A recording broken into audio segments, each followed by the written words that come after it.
Mesdames et messieurs, bonsoir. Le président du comité consultatif de Mining Indaba, lors de son discours d'ouverture, a déclaré « J'aime les femmes parce que ma mère était une femme. »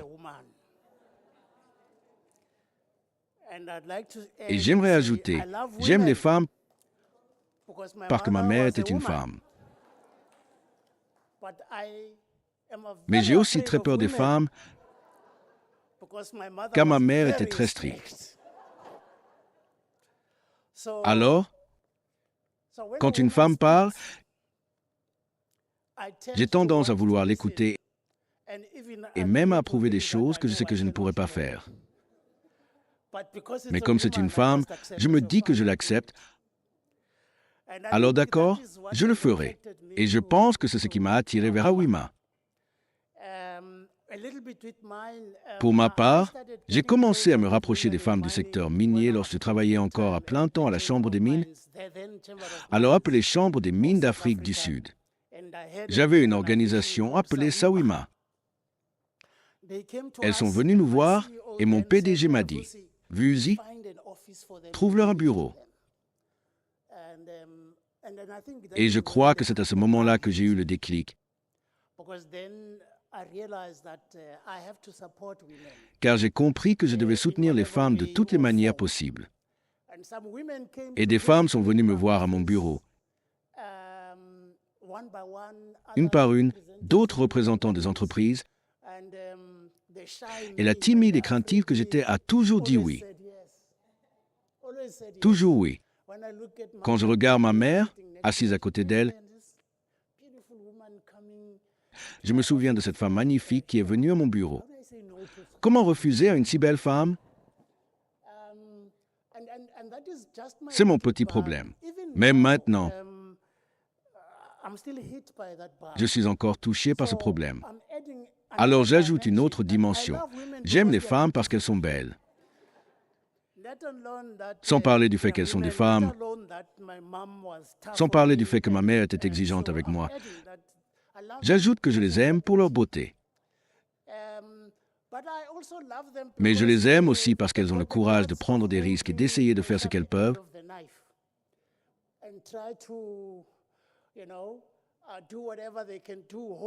Même en prenant des risques, sans avoir peur de se blesser. Je pense qu'Awima est ce genre d'organisation qui prend des risques et qui essaie d'en faire quelque chose. Et c'est ça, les femmes. Je vais donc vous parler davantage de moi que de l'histoire d'Awima. Georgette, où es-tu? Elle est en ligne. Si tu peux répondre, ça me ferait plaisir. J'ai découvert Awima grâce à un certain Frank Mkenyi. À l'époque, Frank et moi, car la Mining Industrial Association of Southern Africa, MIASA, était l'organisme régional le mieux structuré et celui qui progressait le plus, avons rencontré Awima. Il m'a dit, « Je vais utiliser cet organisme pour créer une association des chambres des mines en Afrique. » Nous travaillions d'arrache-pied pour nous en sortir. Notre première rencontre a eu lieu à Kampala. À Kampala, j'ai découvert Awima. Qu'est-ce que c'était que ça?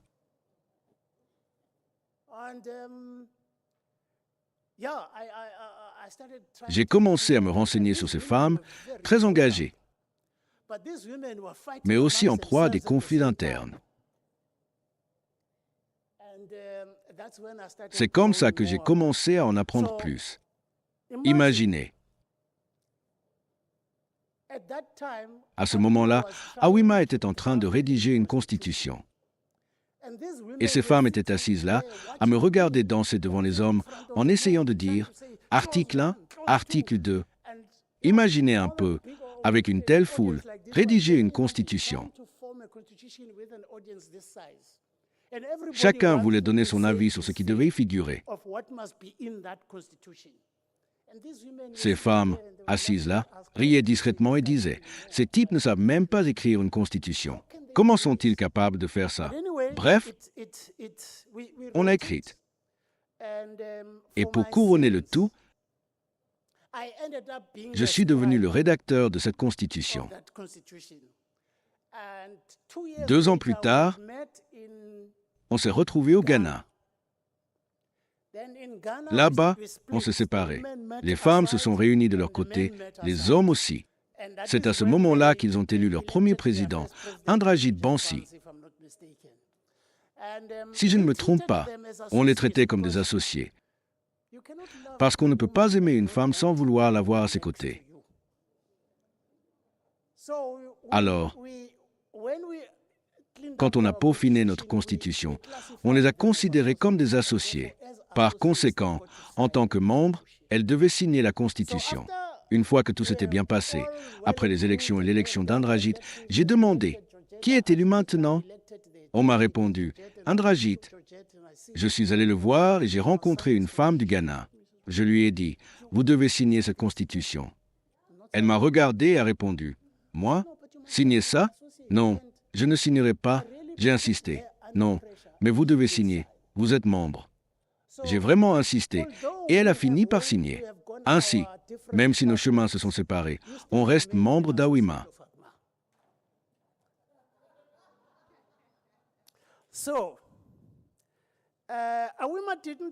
Awima n'a pas démarré sans difficulté, car il s'agissait d'un groupe de femmes de différents pays qui aspiraient toutes à se faire entendre.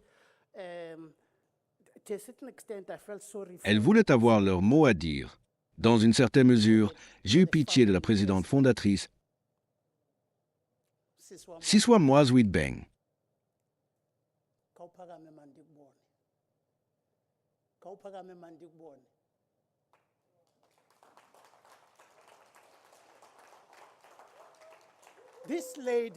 Cette femme, accompagnée de Franck, a parcouru l'Afrique pour mobiliser les femmes et créer Awima.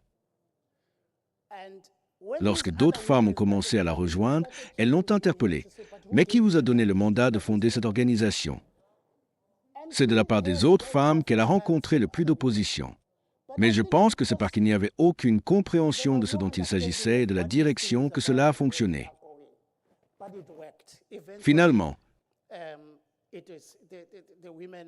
les femmes ont décidé « Non, nous irons ». Elle a été la première présidente et elle a continué.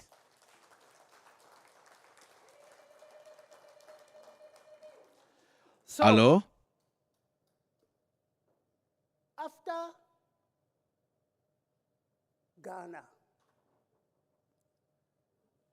après le Ghana, je suis rentré chez moi, heureuse d'avoir rédigé ma constitution pour ACMA, officiellement approuvée par les membres de l'AGM, qu'ils appellent l'Assemblée générale.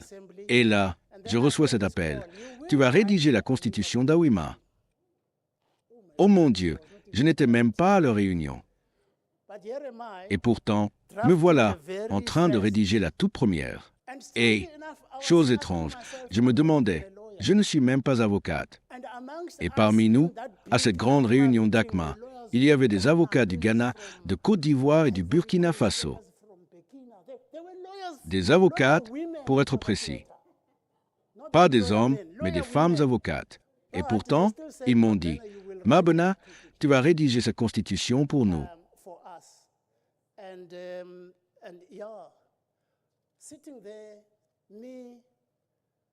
Et moi, assise là, misogyne, comme je l'ai dit au début, je dois maintenant m'asseoir et rédiger une constitution pour un genre qui n'est pas le mien. Alors, je l'ai fait. Et je la leur ai donnée. Je suis sûr que c'était un début. Et je suis sûr que cette constitution a évolué au fil du temps. Et elle est devenue différente. J'ai rencontré une autre femme pour la première fois au Cameroun.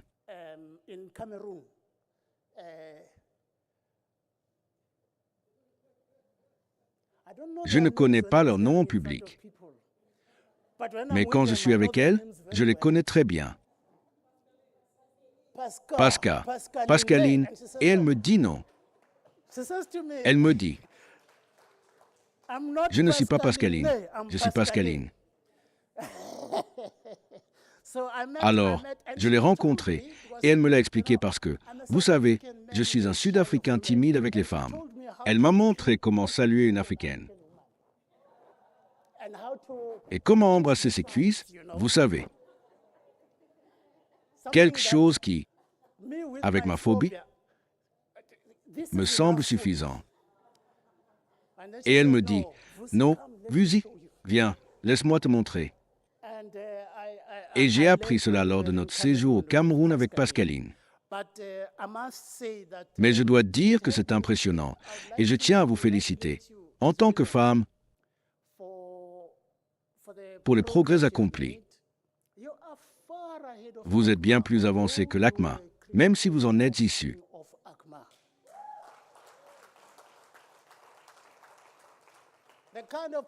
Le genre de projet que Zenzi a mené. C'était en septembre. C'était quand déjà? En septembre, elle est venue nous faire une présentation à Miaza.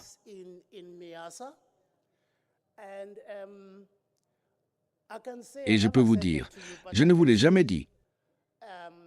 Mais après cela, Miaza était stupéfaite. Vu tous les projets que vous avez menés sur le continent, vous savez, il y a un peu de jalousie de notre côté. Parce que sinon, non, je dois vous le dire comme ça. Parce que, vous savez, les organismes professionnels ne sont pas riches par nature. Ils dépendent des parrainages et des cotisations de leurs membres.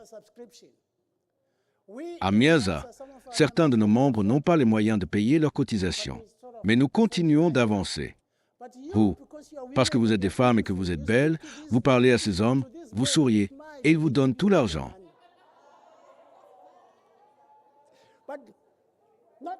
Mais ce n'est pas votre beauté qui les impressionne, car l'industrie est encore loin d'accorder aux femmes le rôle qu'elles devraient occuper, celui de partenaire à part entière. C'est pourquoi les autres compagnies minières que vous contactez en disant « Nous aimerions obtenir cette aide », sourient et vous l'accordent.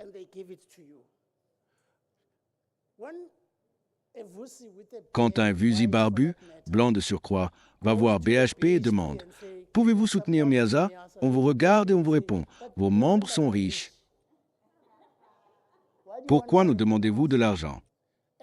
Et je leur explique que Miaza, et je l'ai dit à Zenzi, est la petite sœur des riches chambres de commerce. J'ai moi-même dû me battre pour tout. Il y a donc une pointe de jalousie. Je l'admets, face au projet que vous menez, et je vous encourage à persévérer. Je me tiendrai à leur disposition. Lors de notre réunion de février, nous avons longuement discuté d'Awima.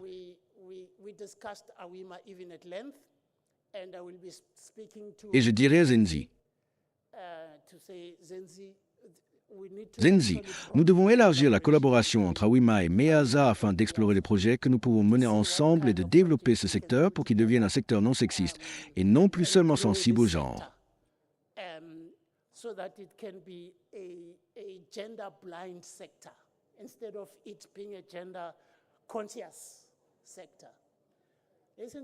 Mesdames et messieurs, Zenzi, j'espère avoir été à la hauteur de vos attentes.